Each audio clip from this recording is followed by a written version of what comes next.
29/5/2029 அன்று நீங்கள் பூர்வாங்க விசாரணையை பதிவு செய்துவிட்டு முதல் தகவல் அறிக்கை பதிவு செய்வதற்கு நீங்கள் 5 ஆண்டுகளை எடுத்துக்கொண்டிருக்கிறீர்கள். 5 ஆல்மோஸ்ட் 5 எடுத்துக்கொண்டிருக்கிறீர்கள். பூர்வாங்க விசாரணைக்கு 5 வருஷம், எஃப்ஐஆருக்கு இன்னும் 2 நாள்ல நாங்க வந்துட்டோம் சார் அப்படின்னாரு அது அதிகாரி. அங்க வந்துட்டோம், இதுக்கு தானே சார் இங்க உட்கார்ந்துருக்கோம்.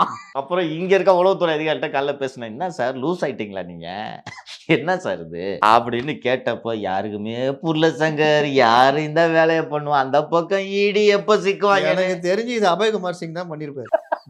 ஐஜியை வச்சு ஆபரேட் பண்ணி மாற்றா. இதுல இன்னொரு விஷயம் இருக்குது, அந்த சொன்னீங்களா 48 பேர் பட்டியல், அது இன்னமும் சேகர் ரெட்டி டைரி மாதிரி கிடையாது. இவங்க வந்து இன்கம் டாக்ஸ்ல கொடுத்த பட்டியல் அது. Sworn affidavit. அப்புறம் சோன் அஃபிடவிட் எங்க ஒத்துக்கிட்டு கொடுக்கறாரு, எங்க இந்த மாதிரி அதுல இருந்தா கேஸே உயிர்ப்பிக்குது. அதுக்கு தான் இந்த ஸ்வோன் ஸ்டேட்மெண்ட் இவரு கொடுத்திருக்காருல உதயகுமார், அவர்கிட்ட இருந்து இதை வித்ட்ரா பண்ணிட்டு பேசுறாங்க.